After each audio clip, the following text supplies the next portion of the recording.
Good afternoon, and thank you for joining us today for the talk, Shelter in Paradise, How Jewish Refugees Shaped Los Angeles. My name is Jordana Gessler, and I am the Vice President of Education and Exhibits at Los Angeles Museum of the Holocaust. We are honored today to bring you this important program alongside some influential colleagues and institutions. We deeply appreciate you joining us for this education opportunity, as we know and understand that this is a difficult and challenging time. We are horrified, angry, and sad to see the murder of George Floyd and the countless other Black lives lost in the United States, and the fact that this is still happening in the year 2020. Social inequity and injustice has no place in our mission, our work, and the world that we envision.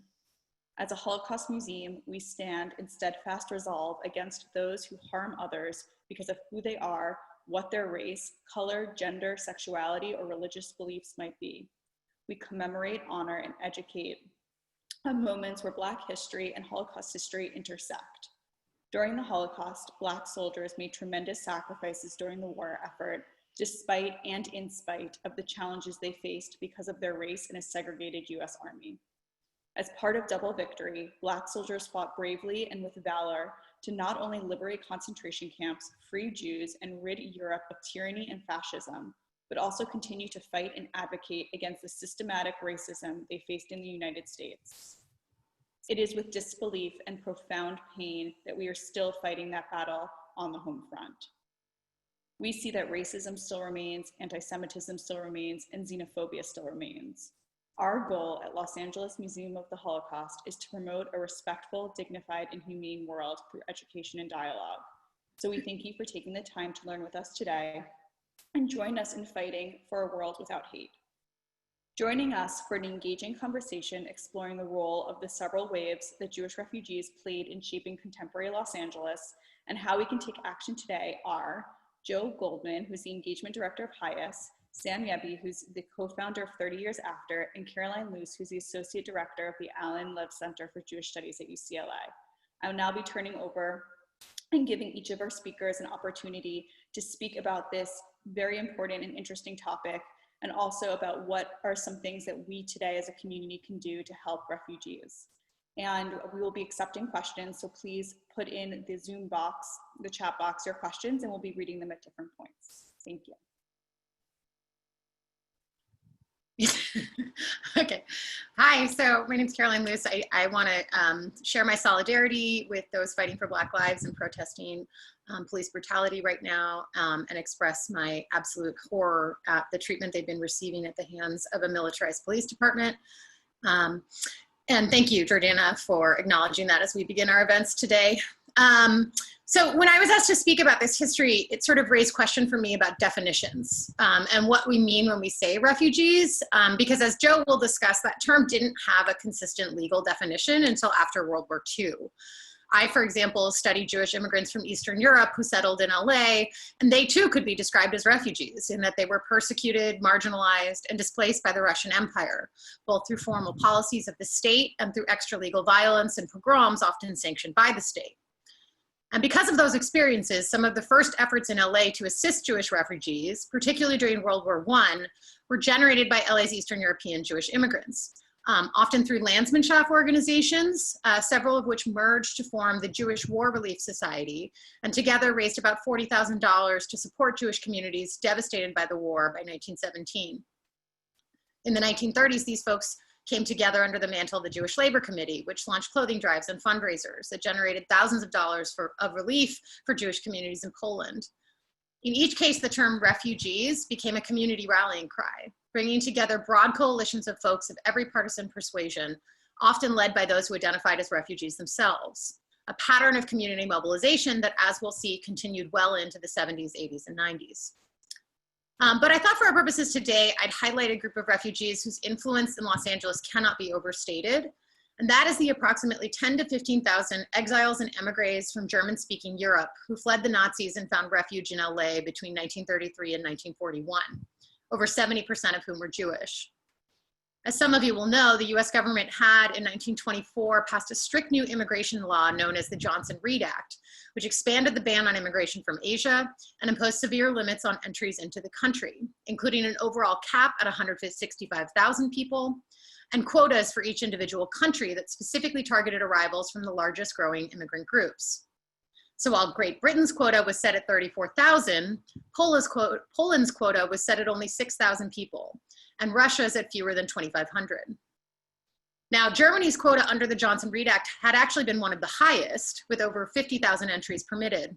But there were other bureaucratic obstacles standing in the way of Jews attempting to seek refuge from the Nazis in the United States, including requirements of affidavits of sponsorship and attesting to the applicant's, quote, upstanding character, and proof that the applicant would be employed upon arrival. Accordingly, several organizations emerged in LA devoted to assisting in that bureaucratic navigation as a way of getting people out, many of them led by Jewish emigres from German-speaking Europe who had already made it to LA. This included the European Film Fund, founded in the wake of the failed Avion Conference on Refugees in 1938 by German-born talent agent Paul Kohner, Charlotte Dieterle, wife of director William Dieterle, who made it to the US in 1930, and Liesl Frank, wife of playwright and screenwriter Bruno Frank, who had escaped after the Reichstag fire in 1933. Together, they pooled their social and financial capital, working behind the scenes to secure work visas for actors, artists, and musicians to get them out of Europe and then ensure their livelihoods once they arrived. Over 7 years, they raised about $70,000 that they used to get over 200 individuals out of Germany and Austria, including prolific Weimar figures like Heinrich Mann, Ludwig Marcuse, and Alfred Doblin. Now, in 1931, the German government made this work all but impossible as they prohibited German Jewish immigration entirely, but the organization continued its work surreptitiously until 1945. The local Jewish Social Service Bureau, today's Jewish Family Service, also got involved in this work through its Emigre Service Committee, focusing on finding employment for Jewish refugees with less star power. But they too helped assist some 1,500 to 2,000 families before the Nazis imposed their immigration ban, many of whom were musicians, writers, and actors as well. So in combination, these efforts and those of other smaller organizations brought some 10 to 15,000 anti-Nazi refugees to LA, many of whom became the leading lights of Hollywood's golden age in the 1930s. This included directors like Fritz Lang, Ernst Lubitsch, Otto Preminger, Max Reinhardt, and Lion Furtwängler, composers including Ernst Tock, Arnold Schoenberg, Eric Ziesel, Igor Stravinsky, Hans Eisler, Eric Korngold, and Darius Milhaud. There were actors like Joseph Schildkraut, Louise Rayner, Marlene Dietrich, Alexander Granach, Hedy Lamarr, and Peter Lorre. And of course, writers, including Bertolt and Sascha Vogel, Theodor Adorno and Max Horkheimer, Ludwig Marcuse, Thomas and Heinrich Mann, and the aforementioned Alfred Doblin. The impacts of these prolific artists on Hollywood were immediate and profound, as they introduced not only new avant-garde styles of art, but also new ideas about art. At the studios, emigre actors and directors are almost entirely responsible for what we call noir films, both directors like Lubitsch, Lang, and Preminger, but also some of the most famous stars of noir films, Marlene Dietrich, of course, and Peter Lorre. They also created some of the most famous anti-Nazi films of the era, including Confessions of a Nazi Spy, in which nearly all of the Nazis on screen are played by emigres and exiles who had fled the Nazis, and Casablanca, directed by German emigre Michael Curtis, which is set in a community that includes both refugees desperately trying to enter the United States and anti-Nazi resistance fighters. And the emigres of Hollywood also helped to remake the politics of Hollywood as a whole by speaking out publicly about their experiences and calling on their colleagues in the US government to take action against Hitler, and by getting involved with the labor movement in Hollywood as members of nascent unions like the Screen Actors Guild and the Writers Guild. The influence of these German Jewish refugees was by no means limited to the studios of Hollywood. Indeed, the musicians and composers, many of who received work visas from the studios, essentially remade LA as a world leader in the classical music scene, led by Otto Klemperer, an emigre conductor who was appointed head of the LA Phil at the Hollywood Bowl from 1933 to 1939. They had immense influence on local colleges and universities, which also functioned crucially in extending employment visas and sponsorships, most famously to Albert Einstein at Caltech and to William Melnitz at UCLA, who became founding dean of our prestigious College of Fine Arts. Of late, I have personally become fascinated by the influence of the Bauhaus alumni who found refuge in LA on the mid-century modern style, including architects like Richard Neutra and others in the Case Study House program, as well as interior designers like Austrian ceramicists Gertrude and Otto Nasler, who introduced new tableware designs, and Florence Schust and Hans Knoll, non-Jewish emigres whose furniture design house shaped the mid-century modern office design made so famous on shows like Mad Men. So I will leave it there for now and end by saying that all of this work continued in the years after World War II, during which the Emigre Service Committee brought some 10,000 survivors and displaced people to LA by 1953, and that the scope of that work expanded into new areas in the 60s and 70s, particularly the Save Sylvia Jewry movement, and as Sam, I'm sure, will discuss, on behalf of Iranian Jews. Each time, the local Jewish community coming together to form coalitions and relief organizations that mobilize broad public support around the cause of refugees. So that's really kind of the point I'm trying to underscore here. I can talk more specifically later, but I think it's useful us to think about refugees as both a population and a cause as we think through this history. That we should honor both the contributions of individual refugees who themselves have done so much for this city, and also the contributions of the organizations inspired to action in support of refugees, and how those efforts have and continue to shape LA's Jewish community.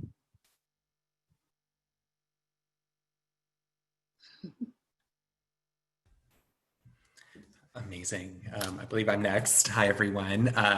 Again, my name is Joe Goldman. I'm the Community Engagement Director for the Western region with HIAS.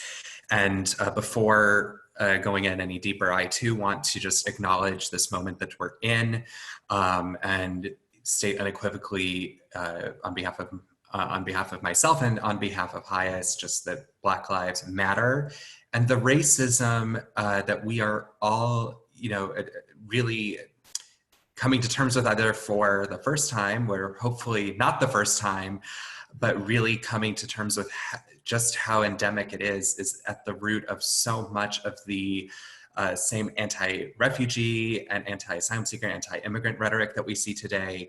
It is an effort to keep America as white as possible. This is something that is clearly so intersectional across many different facets of everyday life and of social justice in this particular moment. And so, building on what Caroline had mentioned about the quotas for immigration that came here, that was the 1924 Immigration Act that she mentioned, was rooted in this ethno-nationalist movement that was dedicated to keeping America very white, not just white as we may think of it today, as Ashkenazi Jews are considered white, but as white Anglo-Saxon Protestant as possible. And the entire refugee and asylum system that was created at the UN Refugee Convention of 1951, which both the United States and Israel and many other countries were signatories, that created the entire system that exists today. And it was in direct response to what Jews experienced in the Shoah and the Holocaust, where Jews had nowhere to go. They either couldn't register with an agency to then get help and get out, and they also couldn't pick up and leave, cross a border, and then seek asylum upon being in that other country to seek safety and seek asylum. The entire system was created after that horrific experience. And that system was honored by the United States, but then unanimously codified into our laws in 1980. So we are observing 40 years of the refugee and asylum system actually being on the books. And it's really worth noting that the LA Jewish community would not exist as it does today if not for this system. Because if you look at, as Caroline mentioned, the Holocaust survivors who moved here, whether during or after the Holocaust, you look at all of the Jews from the former Soviet Union and Iran, and also Israeli Jews, because it wasn't until the 1960s when we actually liberalized and got rid of the quotas from that 1924 Immigration Act. So even after 1951, for over a decade, we still had very white-centric quotas on the books that we finally did away with. And so Israelis who would have otherwise been under very strict quotas as well were able to move here. So the entire diversity of our community as we know it today is rooted in the same laws that are now under direct assault from the Trump administration. But I want to take a step back to kind of explain some of HIAS and its origins because it is in parallel with so much of what we're talking about today. We were established in 1881 as the Hebrew Immigrant Aid Society. We go just by our acronym today in response to pogroms from Eastern Europe. We were in many ways one of the oldest and first manifestations of a self-determinative effort for Jews to rise up and help themselves escape existential threat. And we were working on the docks of Ellis Island and elsewhere to welcome Jewish refugees, even if they weren't officially called refugees from a legal perspective yet. And a fun fact, Emma Lazarus, who wrote the poem, The Great Colossus, that's on the Statue of Liberty, she wrote that poem as a full-time volunteer with HIAS all those years ago in 1883. And over the course of our history, we have helped resettle over 4.5 million people. And including all the different waves of immigration that we've touched upon, as well as assisting with Israel's establishment in every wave of aliyah to Israel, starting, as soon as Israel's independence was declared with the emptying out of DP camps in Europe and Jews fleeing every country from Yemen to all throughout North Africa, the Middle East, Iran, Ethiopia, the former Soviet Union, and so on.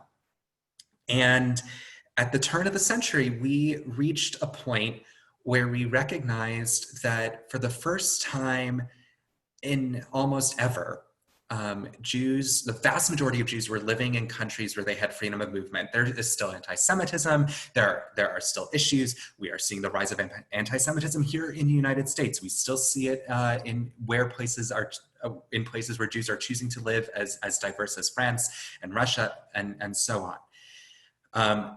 And we also were at a point where we had all this expertise, and we had already began resettling non-Jewish refugees during the Vietnam War in large numbers.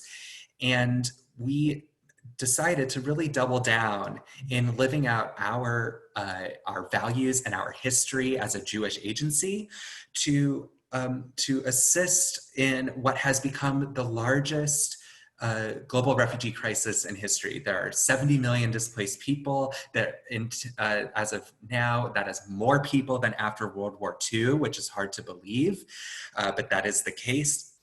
And so at the turn of the century, we really decided that we helped refugees because they were Jewish, and now we help refugees because we are Jewish. And over the past 20 years, we've grown. We are now 77 offices in 16 countries on every inhabited continent except Australia. We're the largest humanitarian agency now in Latin America. And it is humbling to represent and work on behalf of an agency that is living out our Jewish values in so many ways. And here in the United States and along our border, we are working to address the enormous asylum crisis that is happening at our border. And domestically, with resettlement of refugees, we work with a network of affiliate agencies for many, many years. Jewish Family Service of Los Angeles, that Caroline mentioned, was our affiliate. They were our stalwart, extraordinary leaders in getting over 27,000 Jews from Iran. I believe that it may have been 27,000 families and many others from the former Soviet Union here in Los Angeles alone. And, we are no longer able to do resettlement with that agency at this exact moment because of the Muslim ban on Iran that isn't just banning Muslims, it's banning anyone from getting out of Iran. In fact, I have a relative who sought asylum here from Iran in the 1970s, in the late 1970s. He still has family in Iran. And because of the travel ban and the Muslim ban, he cannot get his relatives here. they can go to Israel, they can go elsewhere, potentially, if they can get out of Iran, but they cannot come here to be with family.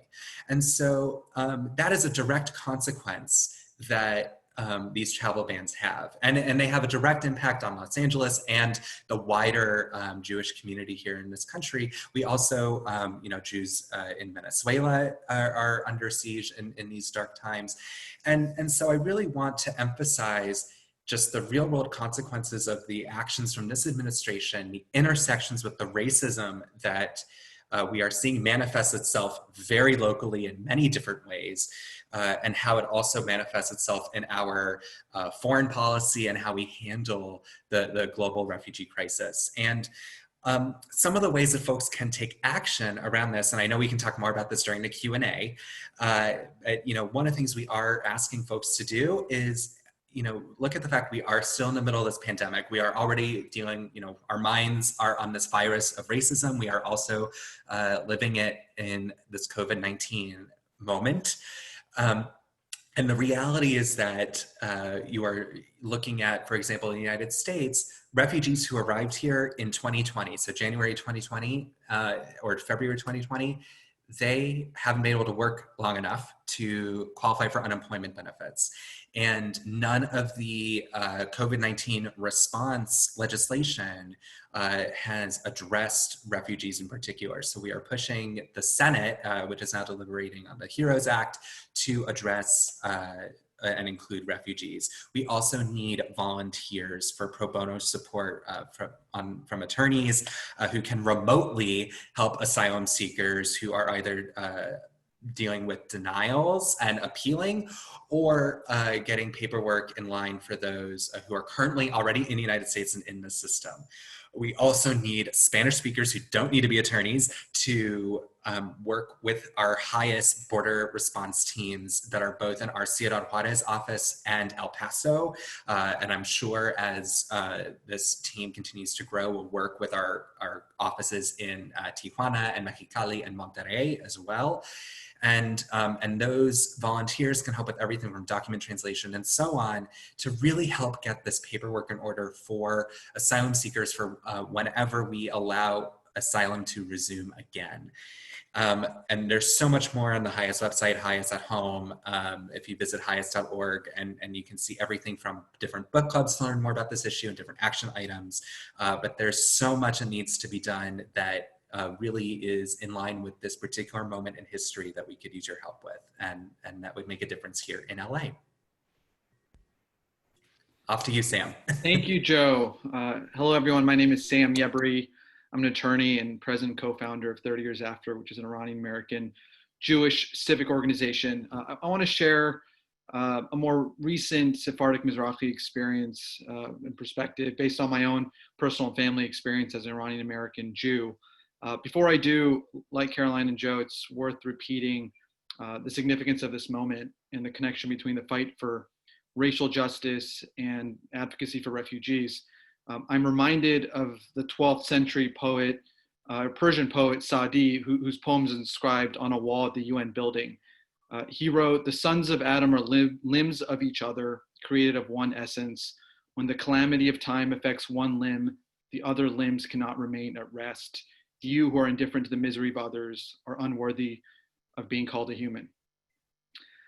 So Sephardic and Mizrahi Jews have been a part of Los Angeles dating back to the 1850s. In fact, in 1854, Sephardic Jews established the Hebrew Benevolent Society, our little Pueblo's first charitable organization of any kind. Exactly 100 years ago, in 1920, a group of Sephardic Jews from Turkey, North Africa, founded Sephardic Temple Tiferet Israel, a large, beautiful congregation in Westwood that's actually celebrating its centennial this year. In terms of Iran, in 1979, the relatively safe experience of Iran's approximately 100,000 Jews was shattered. The Islamic Revolution ushered in severe persecution of Jews, including the execution of many community leaders, including the head leader of the community, Habib el-Ghannai, in 1979, which then was followed by a bloody 8-year war between Iran and Iraq. For my family, our exodus moment came when my grandfather was imprisoned for being a Zionist, having sent money to Israel and corresponded with our family there in Israel. When I was a year old in 1982, my parents left everything and were smuggled across the border to Pakistan on camels and on jeeps. And with the help of HIAS, we made it to Europe and eventually to the United States, where we were granted asylum under the benevolence of the law that Joe mentioned. Our story is dramatic, but it's uncommon. It's not uncommon among Iranian American Jews. Most families have similar exodus stories. What followed in Los Angeles was resettlement due to the help of Jewish organizations like HIAS and ORT and JFS, like Joe mentioned, the Jewish Federation, as well as synagogues. Of note, when the first wave of Iranian Jews arrived in the late 70s, which included the chief rabbi of Iran, Rabbi Shofet, Beth Jacob opened its doors to allow a minyan and eventually services to take place in their basement there, and that led ultimately to Nesach Synagogue being founded years later. At first, our community, which now numbers 50,000 members strong in Los Angeles, Iranian American Jews, rebuilt itself in its prior image in Iran, insular, tight-knit, inward-looking, in the hopes of staying Jewish and staying safe based off of our experience of being a minority in Iran. And our social service organizations and synagogues and schools reflected that. Over time, the community opened up like waves of other Jewish refugees, and this strengthened the broader Jewish community. Membership in synagogues across all denominations, Jewish schools, philanthropy, social service organizations, advocacy organizations have followed.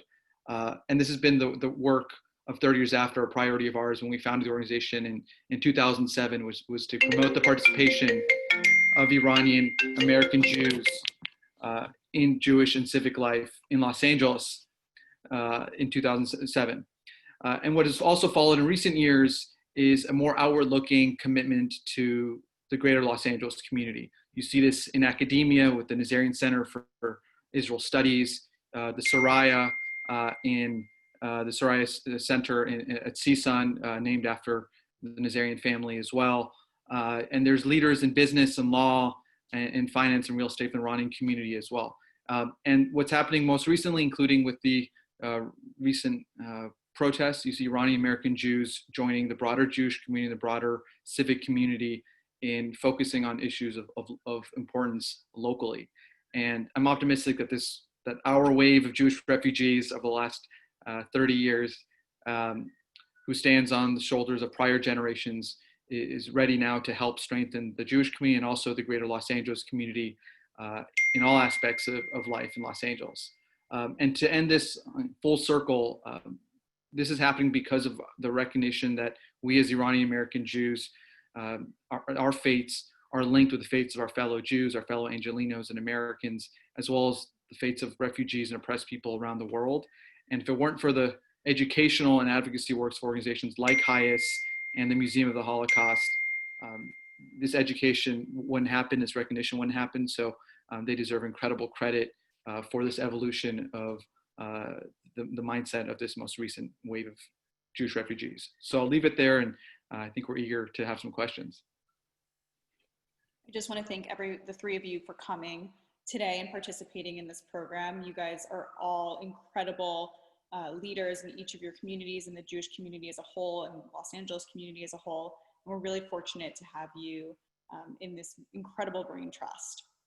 So I first wanted to start with kind of an open question and say, is Los Angeles still a paradise for refugees?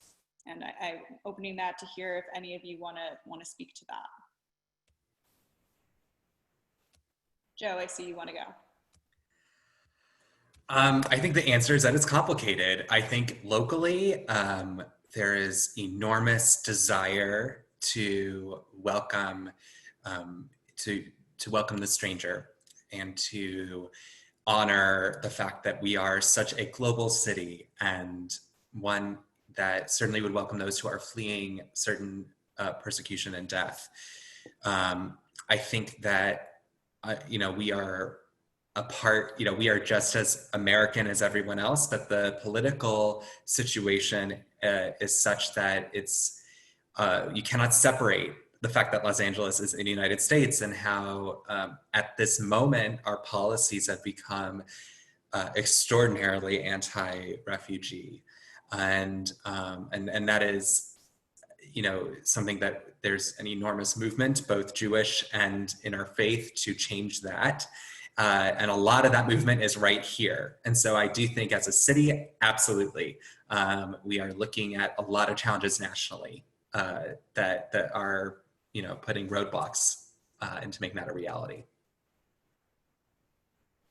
I'll just add that, you know, someone in the chat before was asking about Bertolt Brecht, and I think it's important to keep in mind that not all of them experienced Los Angeles as a paradise.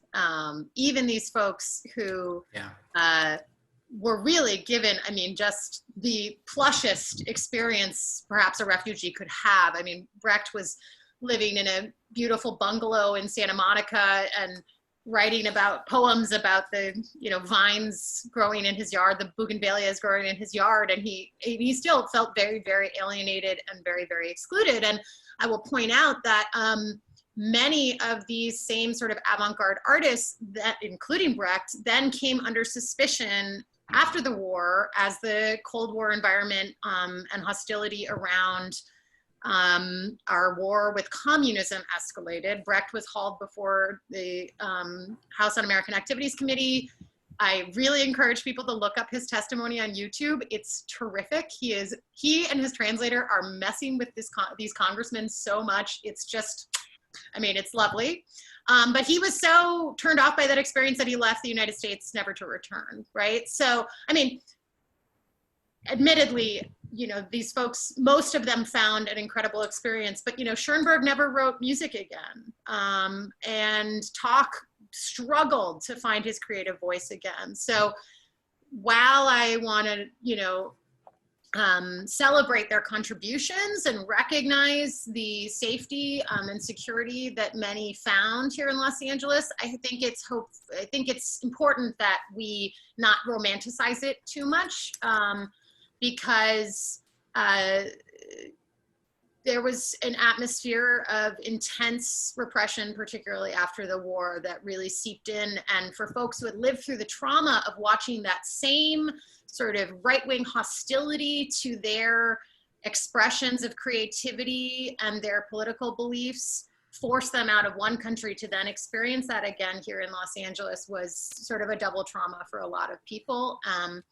And I am sure that it's traumatic for a lot of folks today to watch what's unfolding. So I just would add that. I just wanted to add and build off of what Joe and Caroline said. I echo what they're saying. First, obviously, the national policies are just preventing refugees from arriving in the United States. But with those who do, and I have family who've in recent years made it to the United States, and friends as well from Iran, and their experience is that of similar to other low-income, you know, kind of folks who are vulnerable, moving here and finding a place to live that's affordable, finding a job, navigating, oftentimes needing to learn a new language, navigating educational system is not easy. And with that said, though, the resources that the Jewish community and the general community created to help refugees is incredible.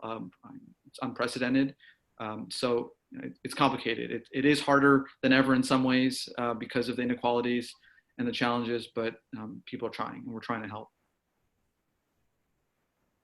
I guess kind of in sort of the thread of the history of Los Angeles, different from the country itself, and maybe Caroline, you can speak a little bit to this, but why LA? Why was Los Angeles this space where refugees came? I know that historically we always look to New York and Boston as those spaces for immigration, but kind of what was special or unique about LA that we've seen such interest in resettling refugees here, or just building community here, especially from Jewish families who are coming?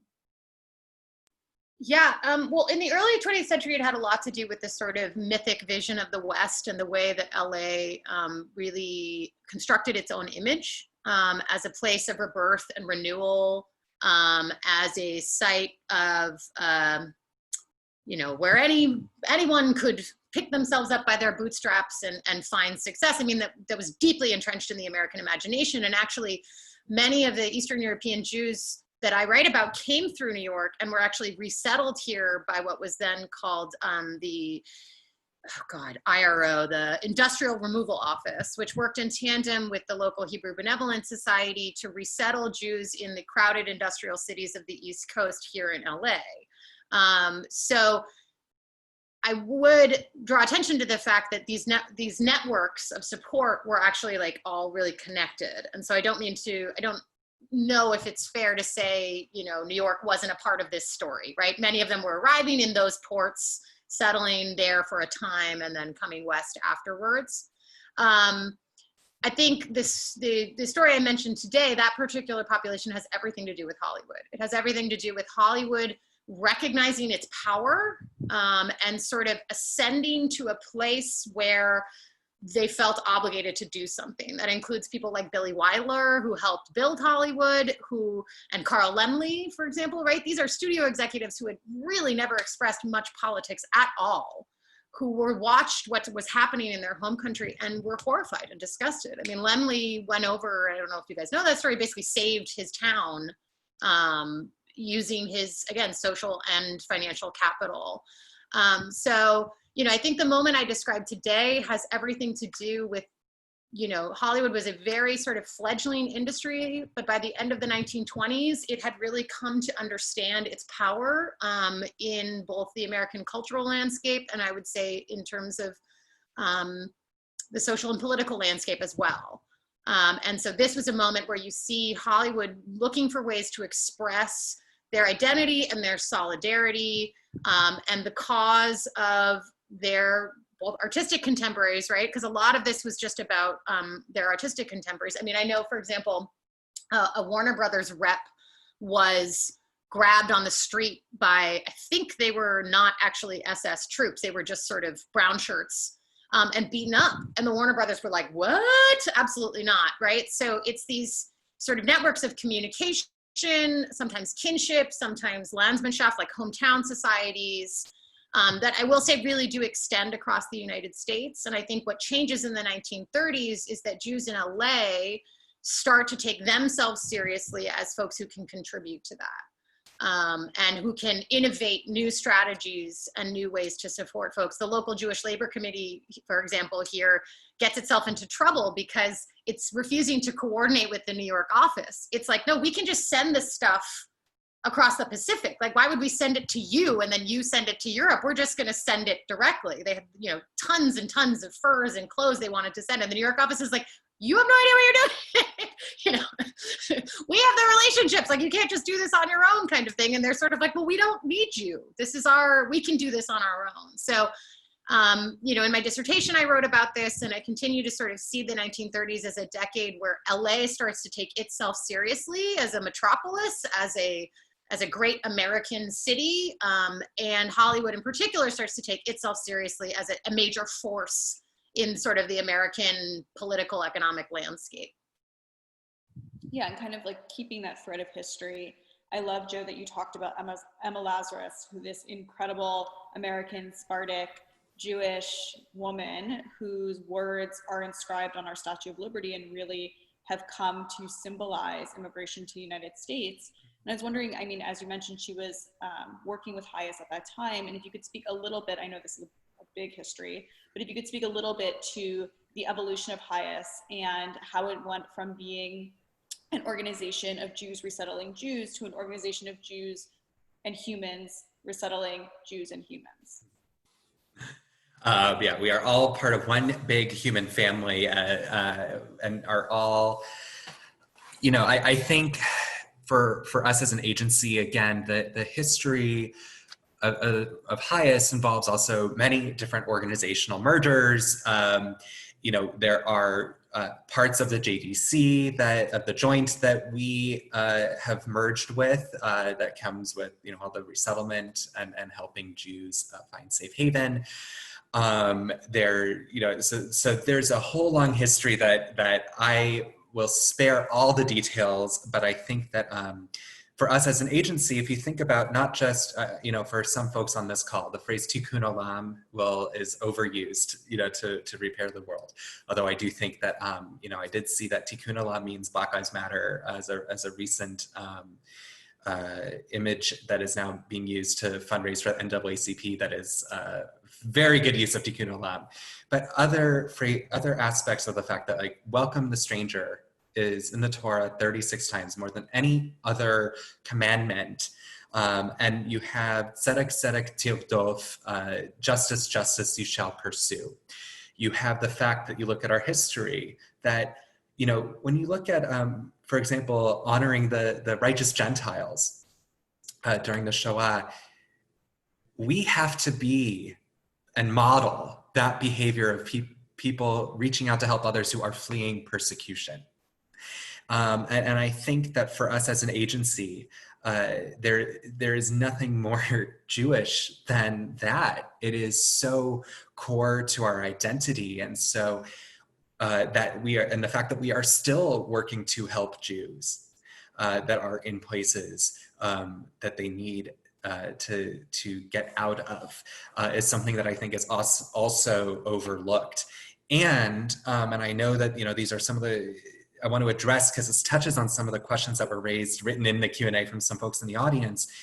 You know, when Jews save your life, when you are fleeing for your life, it changes everything about your perception of who Jews are.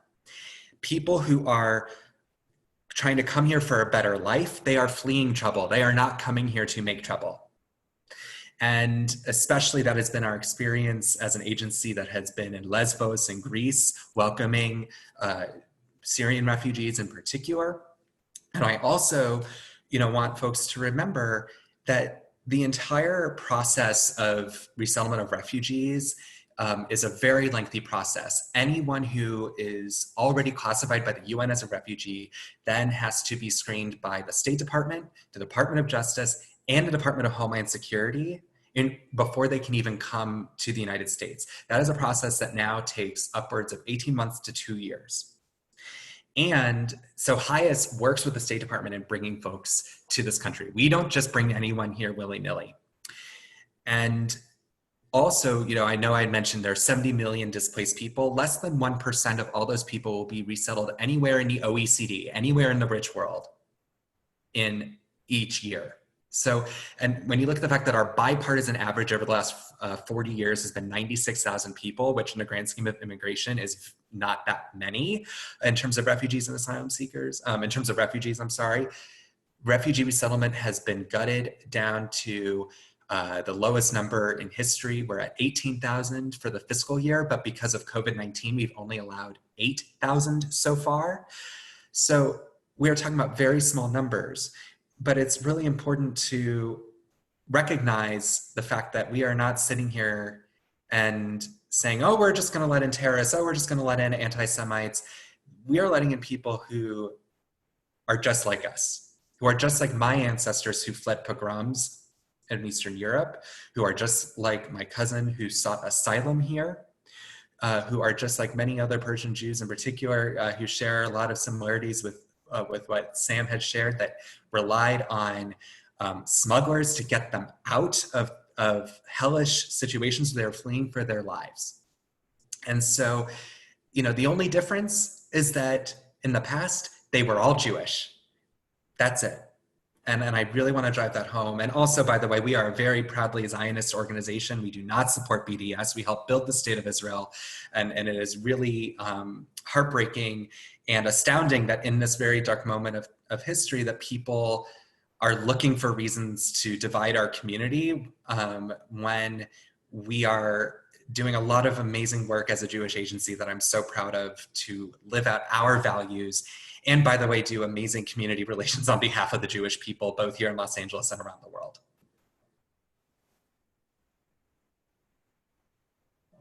Oh, you're on mute, Jordana. I was saying thank you for that answer and kind of clearing some of the questions that were in the Q&A. And kind of just thinking about, you know, Los Angeles as this space of Jewish refugees and refugees in general. How have we seen, and this is an open question that anyone can answer, but how did we see the Jewish community that was American-born speak to the influx of Jewish refugees? Also, how did we see the American-born non-Jewish community react to the influx of refugees? And I don't know, Sam, if you want to answer this from a personal experience, or Joe, if you want to speak about how HIAS aided and broke that tension and brought community together. Caroline, if you want to speak to it historically, but I think that's an interesting space also to hear about how the communities responded to this. Sure, I'm happy to give the more modern perspective on the Iranian Jewish experience. Going back to the question about why Los Angeles, of note, as early as the 1950s, Iranians of all faiths were sending their children to the United States for college and were job centers. UCLA was really this magnet, and to its credit, was very welcoming of immigrants from the Middle East and Iran especially. So it became in some ways really this natural home for Jews of Iran who were fleeing to UCLA's enormous credit. I think the answer to this question is complicated, but it's evolutionary. I think when Iranian Jews first got here, you got to remember the moment in time, late 70s, early 80s, Iran hostage crisis, and it didn't really matter if you were Jewish, if you were Middle Eastern looking, whether you're Middle Eastern or not, you were lumped in with these people who are doing these crimes against American diplomats in Iran, and also there were tensions between Ashkenazi and Iranian Jews. Part of it just lack of knowledge and education, just understanding the different traditions. Some synagogues were more welcoming than others, and that's changed over time. I think that is it's consistent with the experience of Jews, different waves of Jews, sometimes even from the same country, but European Jews who came from decades later were viewed differently or as less cultured or sophisticated, and obviously those who came later oftentimes were from a different economic class, which made it harder for them. So I think it's been evolutionary. I'm interested in Caroline's experience, her thoughts, since she knows not her experience, but her thoughts, given she can zoom out and look at a whole century worth of interactions. Can I? I don't know. No, just kidding. Yeah, no, let's see. I think that, as I tried to sort of mention in my introductory remarks, that there have just been incredible kind of social movements that have come together around the support for refugees. Someone asked in the question about whether they had to pay back services. This was about rendering support. So one of the reasons that many of the survivors and displaced folks were settled in the area around Pan Pacific Park was that Jewish property owners extended housing there, right? So some people gave dollars, some people opened up their businesses and gave jobs, some people rented out their properties at discounted rates. There were many ways that the American-born community extended a hand to welcome the stranger, to use Joe's language. I will say that, a lot of these efforts were in fact led by sort of from within those communities themselves. I mean, Sam, you represent a long line of young people who came of age in an immigrant community, immigrant families, who rose to sort of lead these efforts and assert themselves as members of a community that was facing hostility from their pre-existing. This is a long trend of potential hostility over cultural differences. Religious practices are different. Someone asked before about Sephardic and Mizrahim. I mean, they use different minhag. This is a different worship style. There are food differences, there are linguistic differences, and these things are sort of part of American Jewish history. They repeat over and over, and eventually we find a way to kind of come together and integrate over time. Yeah, I mean, I'll leave it there, but I actually see a lot of the work that's happening today around detention camps that among young people as being part, again, of this process of American-born Jews expressing their ties to their own history, situating themselves and their actions in the perspective of their own history or their family history or their sense of identity. And the values that Joe was talking about before. I mean, I think we should see these things, listen to what they're trying to tell us about why they're doing what they're doing, as a part of this.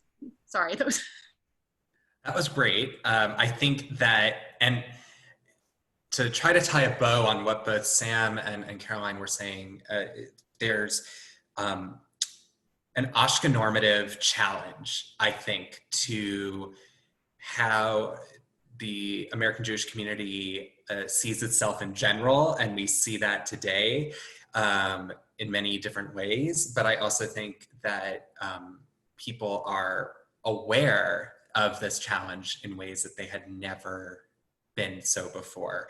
But I do think, especially as an LA native myself who grew up, really very proudly Jewish, going to synagogue and so on and so forth, it is really challenging, I think, to when you look at a community that can be already very divided on sectarian lines. And then I remember Sam once saying how, like, when Jews from Iran came, it was like, what's this reform versus conservative versus Orthodox? Like, we didn't have any of that in Iran. And yet, if you talk to my parents, it would be like, we would never belong to a conservative synagogue because of X, Y, Z, or we would never belong to Orthodox, And it's a very Jewish thing, I think, to, like the joke saying that if you're on a desert island, you'd have the synagogue you go to and the synagogue you don't go to. And you see that norm in every different way, down to the fact that there are folks that, what Jewish means to them is the very Ashkenazi Jewish deli down the street, and that's what they go to once a year for Passover to do their, Jewish, and that's it. And that's fine. But when you have the fact that a lot of Jewish education in this country, when it comes to our history, is so fixated on, like, basically pogroms, Holocaust, Israel's establishment. And then that's it. You are leaving out so much of the lived experiences of Jews today and how it informs our values and our activism. And so one of the challenges, as even as we have seen folks protesting needless detention of asylum seekers in particular, whereas, in previous years, before 2017, we didn't have these numbers of asylum seekers being held in detention. And you had a lot of people drawing Holocaust parallels, but there were also Persian Jews who were saying, hey, I or my parents sought asylum here. They presented themselves at the border and sought asylum here. And these people are exercising the same right. We don't have to go back to the Holocaust parallel even to have this be Jewish. And so I think that there's something really, really powerful to that adds to the fire of the Jewish experience in this advocacy and in this service, both here in Los Angeles and across the country. So just like listening to all three of you speak and thinking myself, so between my boyfriend and I, we only have one parent who was born in America. So we are children in a way of Jewish immigrants to the US, and we are that first generation that's born here. And, for all of us who are American Jews, but specifically the ones who are first generation, what do you guys think we can do? Like, how can we sort of change the community outlook? And whether, if it's Sam, you speaking as somebody watching the next generation of Persian Jews take action within Los Angeles or the country, or Caroline, if you want to speak to it from a historical perspective, or even Joe, if you can speak to how institutional racism that we're seeing today and seeing people protest, how does that relate to welcoming refugee and asylum seekers? So I kind of wanted to close about what both those of us who have long histories in America and those of us who don't, what we can do to kind of change the space we're living in and, return the favor of being welcomed into the US to other people today.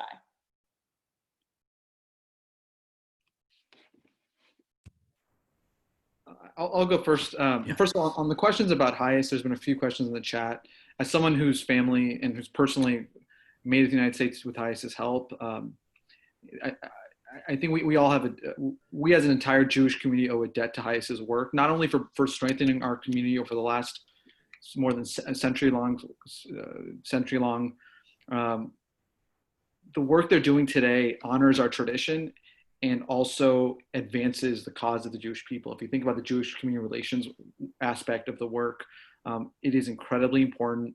And I think that those of us who focus on perhaps the small percentage of people who make it here from the Middle East with the help of HIAS who may harbor anti-Semitic views and whose anti-Semitic views are not going to be affected by the fact that a Jewish organization helped them bring to the United States, I think we're losing sight of the larger cause and how important this work is. In terms of your question, I think that more than ever, it's important to realize where the Jewish community came from in this country, how we got here, and the debt we owe to this country. And oftentimes, and I'm a deep Zionist, and most of my philanthropy and advocacy focuses on issues of Jewish importance. But it's the Hillel quote, right? If we only focus on issues that are important to us, then what are we, right? So I think it's important that we realize that more than ever, that the fate of refugees around the world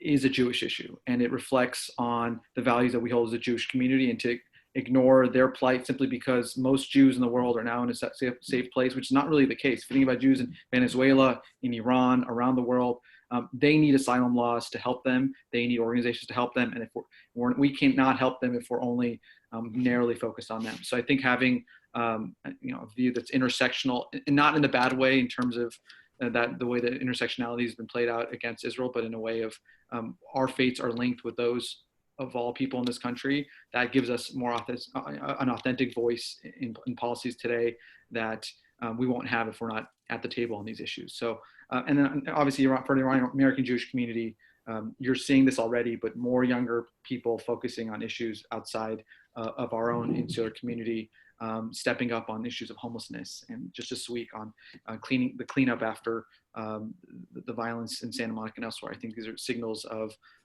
progress and a community that's getting stronger. Thank you. So why don't I go next? You can have the last part. Sounds great. Yeah, I don't want to interrupt you. I will first off say that I am not Jewish, so far be it from me to tell any American Jew how to behave or feel ever. I second both Sam and Joe's comments about how history can be really meaningful in this moment. Joe mentioned we are sort of learning American Jewish history in this, metered way. Well, there's a whole bunch of incredible books that don't emphasize those moments. I will also really make a plug, and this is both promotional and principled, that local history is really important too, right? So much of American Jewish history is through the paradigm of New York. It is, I was once on a panel called Feifel Goes West. I mean, it is the American tale, and then Feifel goes west, right? Jewish pioneers on the frontier. It's not that story is erroneous or dangerous. There's just a much more interesting and nuanced story out there. And at a time where local bookstores and local businesses are really struggling, now is a great time to educate yourself, to order some books, and to really dive in because it's really fascinating stuff. So thank you, Jordana and Joe, for putting this event together today, because I think it's opportunities like this that help us sort of break down some of that scar tissue of the history and clear it through to get our joints moving again. In that way, we'll make a plug for Mapping Jewish LA, which is the website that I run. And also our most recent project is called SephardicLosAngeles.org. It is celebrating the 100-year history that Sam mentioned. And there are stories in there of both Moroccan and Tunisian Jews whose work with HIAS is part of what brought them to the United States in the first place, and all of the various and sundry incredible contributions that they've made to this city. And then I'll just sort of, finally make a plug for really investing locally in the way that Sam's describing. These issues can feel so abstract and so big and so overwhelming that they become disarming, right? It seems impossible that any one of us could help with a refugee crisis of 70 million people. I mean, it's just so abstract. And so, I always encourage my students and folks at my lectures to really think about being a good local citizen. Learn about your city council members. The LA city budget is very much up for discussion right now. I encourage people to look into that. We have local candidates running right now, both our DA's race and some of the city council races. politics at a local level can really make it feel like you can have a tangible outcome and really dig in. And that doesn't necessarily just mean through politics with a capital P. That can be lowercase p politics as well. So now's a good time to listen, to read, and to get involved. And I would encourage everyone to do that. I second that, and I know we are going over our time here, so I will be super short. Look, as Caroline said, politics, but advocacy is so important. Look for an opportunity from HIAS in particular to really get engaged, where there's legislation in California that will speed up licensure of professionals who are refugees and asylees. Again, these are people who are here, they have all their paperwork, everything is taken care of, but it will enable them to be on the front lines of dealing with COVID-19, as well as just join the economy. This is helping people by their bootstraps, pull themselves up by their bootstraps in the best way at the time when we need them the most. And so that is something that we can all do if you're in California, as well as the Senate advocacy I mentioned. And then here in Los Angeles, I'm also very excited. There is a new, not new, but a renewed Jewish coalition supporting refugees, asylum seekers, and other immigrants, JICARI LA. There'll be more information coming out very soon. If you are active in Jewish organizations or as an individual on this issue, we definitely want folks to join. Sam has been excellent in helping us get this off the ground and restarted. And we couldn't be more excited as HIAS to help get this coalition off the ground. And so I will leave it at that. Thank you so much, LA Moth, and to Sam and to Caroline for doing this with us.